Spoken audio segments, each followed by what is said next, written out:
Alright guys, Colonel Steve Johnson here. So we're going to do a little tutorial on how to use the new Wraith radar gun. It's a pretty amazing gun. The biggest thing is knowing how to use it and how to, use it to its full capabilities. Alright, so to begin with, once you are in your squad vehicle, what you're going to want to do is you're going to want to hit your F5 button. Once you hit your F5 button, it is going to bring up a remote control. This remote control is going to allow you to do everything that you want to do. To bring up your radar, you're going to want to hit toggle display. Notice that the toggle display is up here. When you first turn on the radar, it's going to look like this. It's not going to have OPP or anything like that. It's going to say fast, fast, hold, hold. It's going to have the brackets here. Click on the radar and you can place it anywhere on your screen that you would like. Same with the remote. You can drag and drop it anywhere you'd like. The plate reader, click plate reader here, and it'll display here. If you're on the lookout for a vehicle and you know the license plate number, you can actually type it in here.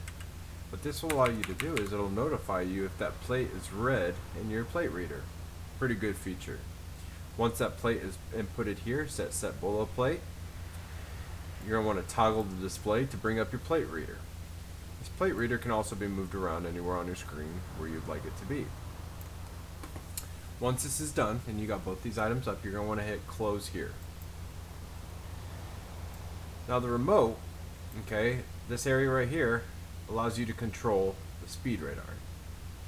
To get the radar to work, you're going to want to hit the emit front and emit back. Then what you're going to want to do is hit opposite for both top and bottom.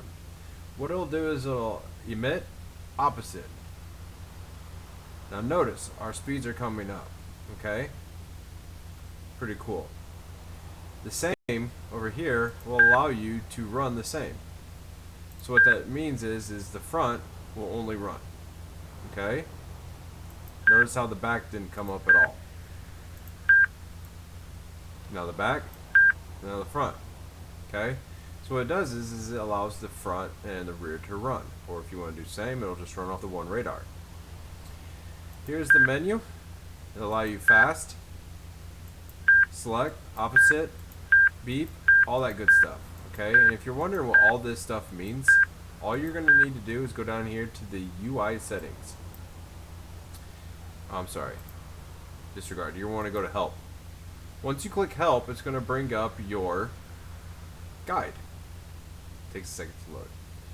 The operator's manual is going to give you an in-depth explanation on how everything works. It gives you an introduction, how it works, the target zones, lets you know exactly where the radar is located. Front same, explains everything here. Shows you what the keybinds are. Some people use a smaller keyboard, and that will also explain what keys are used for that. And you can actually toggle to a large standard keyboard or a smaller keyboard for functionality. When I was clicking on the menu, here are those different displays and what they mean. So if you're looking to set it up, here you go.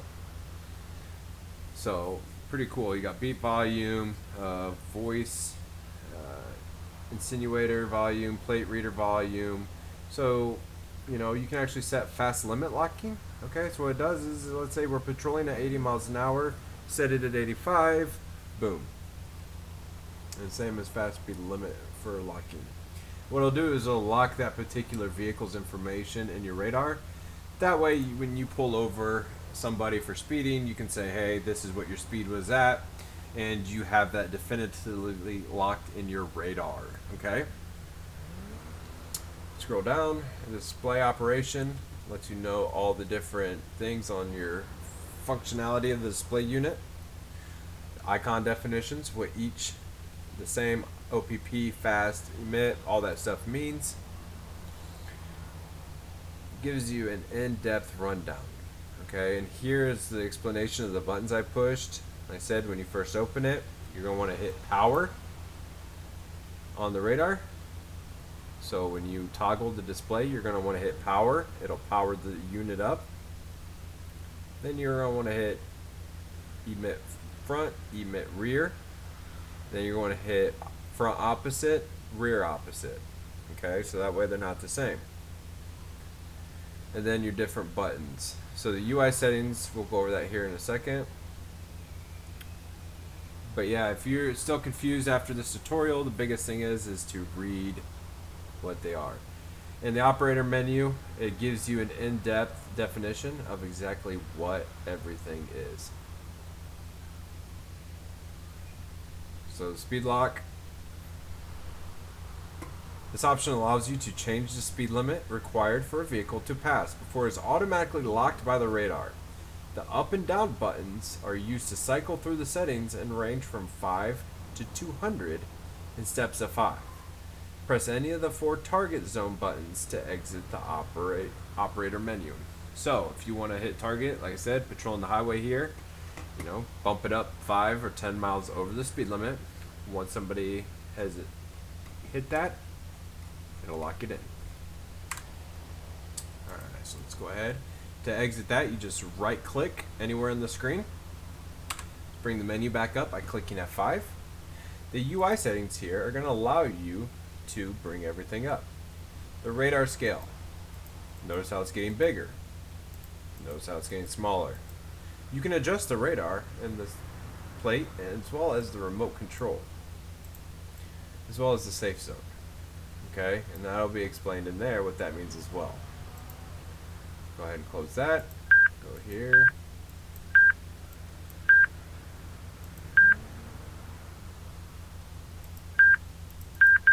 Let's go ahead and fast. Alright. On. Boom. Okay.